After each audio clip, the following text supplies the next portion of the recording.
Amor pactual. Respondió Jesús y le dijo: El que me ama, mi palabra guardará, y mi Padre lo amará, y vendremos a él y haremos morada con él. Juan 14:23. Se ha enseñado a muchos que la palabra griega agape se refiere al amor exclusivamente divino, y que otros términos, también traducidos como amor, tal el caso de filia del verbo fileo, designan sentimientos menos sublimes que agape. Algunos afirman también que agape se refiere a un amor unilateral, el de alguien que ama pero nunca recibe amor, un amor totalmente independiente de la respuesta humana. Sin embargo, un estudio cuidadoso del amor divino a lo largo de la Escritura muestra que estas ideas, aunque comunes, son erróneas. En primer lugar, el término griego agape se refiere no solo al amor de Dios, sino también al amor humano, incluso a veces al amor humano mal dirigido, por ejemplo, en 2 Timoteo 4:10. En segundo lugar, a lo largo de la Escritura muchos términos distintos de agape se refieren al amor de Dios. Por ejemplo, Jesús enseñó que el mismo Padre los ama fileo, porque ustedes me han amado fileo. Juan 16:27. Aquí, el término griego fileo se utiliza no solo para referirse al amor humano, sino también al amor de Dios por los seres humanos. Por tanto, fileo no debe interpretarse como un amor inferior, sino como una expresión auténtica del amor divino.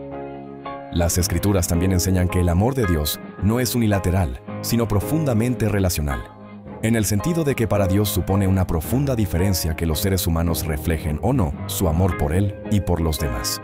El amor eterno de Dios. Las Escrituras son claras. Dios ama a todos. El versículo más famoso de las Escrituras, Juan 3:16, proclama esta verdad. De tal manera amó Dios al mundo, que ha dado a su Hijo unigénito, para que todo aquel que en Él cree no se pierda, sino que tenga vida eterna. Lee Salmos 33, 5 y 145, 9. ¿Qué enseñan estos versículos acerca de la extensión o alcance del amor, la compasión y la misericordia de Dios? Algunas personas pueden pensar que no son dignas de ser amadas, o que Dios puede amar a todos los demás menos a ellas. Sin embargo, la Biblia proclama sistemáticamente que Dios ama a todas las personas. No hay nadie a quien Él no ame, y puesto que Dios ama a todos, también quiere que todos se salven. Lee 2 Pedro 3:9, 1 Timoteo 2:4 y Ezequiel 33:11. ¿Qué enseñan estos textos acerca del amor de Dios y de su deseo de salvar a todos? El versículo posterior a Juan 3:16 añade: Dios no envió a su Hijo al mundo para condenar al mundo, sino para que el mundo sea salvo por Él. Juan 3:17. Si dependiera solo de Dios, todos los seres humanos aceptarían su amor y se salvarían. Sin embargo, el Señor no impone su amor a nadie. Las personas son libres de aceptarlo o rechazarlo, y aunque algunos lo rechacen, Dios nunca deja de amarlos.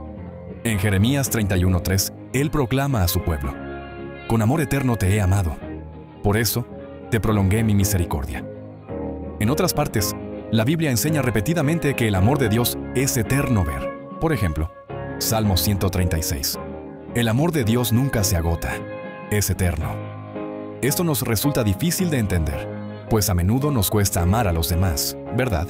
Sin embargo, si como individuos pudiéramos aprender a experimentar la realidad de ese amor, es decir, conocer por nosotros mismos el amor de Dios, ¿cuán diferente sería nuestra vida y nuestro trato hacia los demás? Si Dios ama a todas las personas, eso significa que también ama a aquellas que consideramos despreciables y que abundan por todas partes. ¿Qué nos enseña el amor de Dios hacia estas personas sobre cómo deberíamos relacionarnos con ellas? Amor pactual. La Biblia describe a menudo la especial relación de amor de Dios con nosotros, utilizando metáforas familiares o de parentesco, en particular metáforas del amor entre marido y mujer, o de una madre buena por su hijo. Estas metáforas se utilizan sobre todo para describir la relación especial entre Dios y el pueblo con el que estableció su pacto. Se trata de una relación de amor pactual, que implica no solo el amor de Dios por su pueblo, sino también la expectativa de que el pueblo acepte ese amor y ame a Dios y a los demás. Lee Deuteronomio 7:6 al 9. ¿Qué nos enseñan estos versículos sobre la relación entre los pactos que hace Dios y su constante amor? Deuteronomio 7:9. Describe el tipo especial de amor que Dios prodiga al pueblo con el que entró en una relación de pacto. Una relación que depende en parte de si permanecen fieles o no. El amor de Dios no es condicional, pero la relación de pacto con su pueblo sí lo es. La palabra traducida como misericordia en Deuteronomio 7:9, Hesed por sí misma, refleja cómo el amor divino está ligado al pacto y mucho más. El término Hesed se utiliza a menudo para describir la grandeza de la misericordia, la bondad y el amor de Dios. Entre otras cosas, Hesed se refiere a la bondad amorosa o amor leal por otra persona dentro de una relación de amor recíproco. También implica el inicio de una relación de este tipo con la expectativa de que la otra parte muestre esa misma bondad y amor a cambio. El Hesed de Dios muestra que su bondad es extremadamente fiable, constante y duradera. Sin embargo, al mismo tiempo, la recepción de los beneficios del Hesed es condicional, ya que depende de la disposición de su pueblo a obedecer y sostener su parte de la relación. Ver 2 Samuel 22:26, 1 Reyes 8:23, 2 Crónicas 6:14, Salmo 25:10, 32:10. El amor inquebrantable de Dios es la base de todas las relaciones amorosas. Es un amor que nosotros nunca podríamos igualar. Dios no solo nos concedió por iniciativa propia la existencia, sino que también en Cristo se entregó voluntariamente por nosotros. Nadie tiene mayor amor que este, que uno ponga su vida por sus amigos. Juan 15:13. Sin duda, la mayor expresión del amor de Dios se reveló cuando el Señor se humilló a sí mismo, haciéndose obediente hasta la muerte y muerte de cruz. Filipenses 2:8. ¿De qué manera puedes mantener constantemente presente en tus pensamientos la realidad del amor de Dios? ¿Por qué es importante hacerlo? Una relación condicional. Dios llama e invita a cada persona a una relación íntima de amor con Él. Ver Mateo 22:1-14. Responder adecuadamente a esa invitación implica obedecer el mandato divino de amar a Dios y a los demás. Ver Mateo 22:37-39. Disfrutar de los beneficios de esta relación con Dios depende de si uno decide libremente aceptar o rechazar su amor. Lee Oseas 9:15, Jeremías 16:5, Romanos 11:22 y Judas 21. ¿Qué enseñan estos textos acerca de si los beneficios del amor de Dios pueden ser rechazados o incluso perdidos? En estos y otros textos, el hecho de disfrutar de los beneficios de una relación de amor con Dios se describe repetidamente como condicionado a la respuesta humana a ese amor. Sin embargo, no debemos cometer el error de pensar que Dios deja de amar a alguien. Como hemos visto, el amor de Dios es eterno. Y, aunque en Oseas 9:15 Dios dice de su pueblo, no los amaré más, es importante recordar que más adelante, en el mismo libro, Dios declara acerca de su pueblo, los amaré de pura gracia, Oseas 14:4. Oseas 9:15 no puede significar que Dios deja por completo de amar a su pueblo. Debe referirse, en cambio, a la condicionalidad de algún aspecto o beneficio particular de una relación de amor con Dios. Además, la forma en que respondemos a su amor es crucial para que esta relación continúe. El que tiene mis mandamientos y los guarda, ese es el que me ama, y el que me ama será amado por mi Padre, y yo lo amaré, y me manifestaré a él. Juan 14:21. Del mismo modo, Jesús proclama a sus discípulos, el Padre mismo los ama. Porque ustedes me han amado y han creído que yo salí de Dios. Juan 16:27. Estos y otros textos enseñan que el hecho de disfrutar de los beneficios de una relación salvífica con Dios depende de que aceptemos su amor, lo que también implica estar dispuestos a compartir ese amor con los demás. Una vez más, esto no significa que el amor de Dios deje de existir.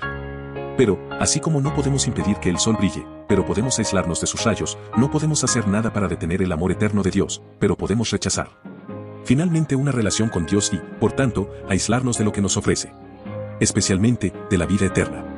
¿De qué maneras pueden las personas ver y experimentar la realidad del amor de Dios, independientemente de que correspondan a ese amor o no? Por ejemplo, ¿cómo revela su amor el mundo natural, incluso después del pecado? Misericordia perdida. El amor de Dios es eterno e inmerecido. Sin embargo, los seres humanos pueden rechazarlo. Tenemos la oportunidad de aceptar o rechazar ese amor, pero solo porque Dios nos ama por iniciativa propia con su amor perfecto y eterno, antes de cualquier cosa que hagamos. Jeremías 31:3. Nuestro amor a Dios es una respuesta a lo que ya se nos ha dado incluso antes de que lo pidiéramos. Lean Juan 4:7-20, con especial atención a los versículos 7 y 19. ¿Qué nos dice esto acerca de la iniciativa divina de amarnos? El amor de Dios siempre ocurre primero. Si Dios no nos amara en primer lugar, nosotros no podríamos amarlo. Aunque Dios nos creó con la capacidad de amar y ser amados, Dios mismo es el fundamento y la fuente de todo amor.